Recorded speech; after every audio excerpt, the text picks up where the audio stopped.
মুহূর্তে দেখতে পাচ্ছেন নাসিরউদ্দিন পাটোয়ারিকে আবারও কিন্তু ডিম নিক্ষেপ করা হচ্ছে হাবিবুল্লাহ বাহার কলেজে।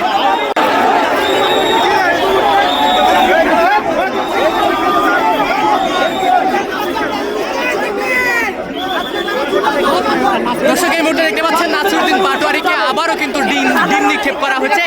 হাবিবুল্লাহ বাহার কলেজে।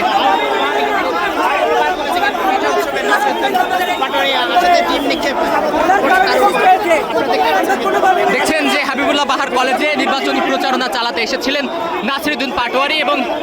জামার সমর্থিত যে সকল মানুষেরা রয়েছে তারা আসার পরপরই শিক্ষার্থীদের মধ্যে এবং নাসিরউদ্দিন পাটোয়ারির বাক বিতণ্ডতা দেখা যায় এবং আমরা দেখেছি যে নাসিরউদ্দিন পাটোয়ারি যখন কলেজের ভেতরে প্রবেশ করার চেষ্টা করে তখন কিন্তু শিক্ষার্থীরা বাধা দিয়েছিল এবং ভুয়া স্লোগান কিন্তু তারা দিয়েছিল এবং দেখছেন যে এই মুহূর্তে কলেজের ভেতরে প্রবেশ করলেও শিক্ষার্থীরা কিন্তু নাসিরউদ্দিন পাটোয়ারিকে আবারও ডিম নিক্ষেপ করেছেন।